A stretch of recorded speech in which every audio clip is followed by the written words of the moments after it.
ഏജിലുള്ള കല്യാണം കഴിക്കുന്നവരോട് സാറിന് ഒരു അഡ്വൈസ് തരാൻ പറഞ്ഞ സാർ എന്തായിരിക്കും തരിക? ഇപ്പൊ എൻ്റെ അടുത്താണെങ്കിലും എന്നെ പോലെയുള്ള കുട്ടികളുടെ അടുത്താണെങ്കിലും. നിങ്ങളെപ്പോലുള്ള കുട്ടികളോട് കല്യാണം കഴിക്കേണ്ടതേ ഞാൻ പറയുള്ളൂ. കഴിക്കണ്ടാന്നോ സാർ? അതെന്താണ് സാർ അങ്ങനെ? അതെന്താ സാർ അങ്ങനെ? അല്ല, നിങ്ങൾ കല്യാണം കഴിച്ചില്ലെങ്കിലും ഈ ഭൂമിക്ക് പ്രത്യേകിച്ച് പ്രശ്നങ്ങളൊന്നും ഉണ്ടാകാൻ പോകുന്നില്ല, ഈ കേരളത്തിൽ വലിയ പ്രശ്നങ്ങളൊന്നും ഉണ്ടാകാൻ പോകുന്നില്ല, സമൂഹത്തിൽ ഒരു പ്രശ്നം ഉണ്ടാകാൻ പോകുന്നില്ല. അപ്പോൾ നിങ്ങൾ കഴിച്ചില്ലെങ്കിലും ഞങ്ങൾക്കൊന്നും ഒരു കുഴപ്പമില്ല. സാറ് പറഞ്ഞത് ഞാൻ വേറൊരു രീതിയിലാണ് വായിച്ചത്. നിങ്ങൾ കല്യാണം കഴിച്ചില്ലെങ്കിലും ഞങ്ങളെ പോലുള്ള ആണുങ്ങൾക്കൊന്നും ഇവിടെ സംഭവിക്കാൻ പോകുന്നില്ല, അത്രയും ശല്യം ഞങ്ങൾക്ക് കുറഞ്ഞിരിക്കും. അതാണോ സാർ? വായിച്ചോളൂ. എന്റെ കെട്ടിയൻ ഇതൊക്കെ കേട്ടിരുന്ന് സന്തോഷിക്കുക സാർ.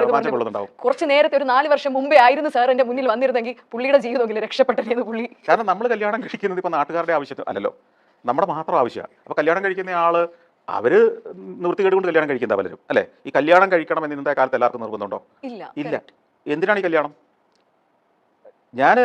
ഈ കല്യാണം എന്ന് പറയുന്നത്, ഞാൻ കാര്യങ്ങളെയൊക്കെ വേറെ രീതിയിൽ ചിന്തിക്കുകയും കുറച്ചുകൂടെ കാലം കഴിഞ്ഞ ആളുകൾ ചിന്തിക്കാൻ ഇടയുള്ള കാര്യങ്ങൾ ഇപ്പോഴേ കാണുകയും ചെയ്യുന്ന ഒരാളാണ്. ഈ വിവാഹം എന്ന് പറയുന്നൊരു സംവിധാനത്തിന്റെ ആവശ്യം എന്താ? ഒരു പുരുഷനും സ്ത്രീയും ഒന്നിച്ച് ജീവിക്കുന്നതാണ് ഈ വിവാഹം എന്ന് പറയുന്നത്. അതിനൊരു ചടങ്ങുണ്ടാക്കലാണ് ഈ വിവാഹം അല്ലേ. ഒന്നിച്ച് ജീവിക്കാൻ സൊസൈറ്റി അനുവാദം കൊടുക്കുന്നു. എന്തിനാണ് വിവാഹം? വിവാഹം എന്ന് പറയുന്നത് ഒരു സിവിലൈസ്ഡ് സമൂഹത്തിൽ അല്ലെങ്കിൽ ആളുകൾക്ക് എല്ലാവർക്കും ബോധം വെക്കുന്ന ഒരു കാര്യത്തിൽ കല്യാണത്തിന്റെ ആവശ്യമില്ല. കാലത്ത് കല്യാണത്തിന്റെ ആവശ്യമില്ല. എല്ലാ മനുഷ്യർക്കും ഒരേ അളവിൽ ബോധവും പക്വതയും പ്രാപ്തിയും വരുന്നൊരു കാലത്ത് വിവാഹം എന്ന് പറയുന്ന ഒരു ചടങ്ങിന്റെ ആവശ്യമില്ല. ഇഷ്ടമുള്ള ഒരാൾക്ക് ഇഷ്ടമുള്ള മറ്റൊരാളുടെ കൂടെ അങ്ങ് താമസിച്ചാൽ മതി അല്ലേ. സമൂഹം അതിനെ അക്സെപ്റ്റ് ചെയ്യും.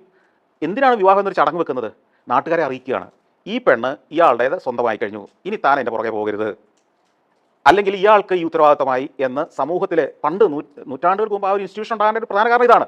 അന്ന് പെണ്ണുങ്ങൾക്ക് വേണ്ടി അല്ലെങ്കിൽ സ്ത്രീകൾക്ക് വേണ്ടി പുരുഷന്മാർ യുദ്ധം ചെയ്യും. ഒരു സ്ത്രീയെ തന്നെ ഒന്നിൽ കൂടുതൽ ആളുകൾ ഇഷ്ടപ്പെടുകയും അവർ പലരും ഒന്നിൽ കൂടുതൽ ഭർത്താക്കന്മാർ അല്ലെങ്കിൽ പുരുഷന്മാരോടൊപ്പം ഒരു സ്ത്രീ കഴിയുകയൊക്കെ ചെയ്യുന്നതാണ് പണ്ടത്തെ ഒരു സിസ്റ്റം. നമുക്ക് അല്ലേ, നമ്മൾ നരവംശ ശാസ്ത്രം പഠിക്കുമ്പോൾ അറിയാം. അല്ലാതെ ഈ കല്യാണമൊക്കെ ഉണ്ടായത് ഏത് കാലഘട്ടത്തിലാണ്? സാർ പറയുന്ന കല്യാണം ഒരു നെസസിറ്റി അല്ല, വേണമെന്നുള്ളവർക്ക് അല്ല, ഇപ്പൊ അത് വേണം. കാരണം വെച്ച് കഴിഞ്ഞാൽ ഇപ്പോഴും സമൂഹം പക്വത ആർജിച്ചിട്ടില്ല, വളർച്ച പ്രാപിച്ചിട്ടില്ല.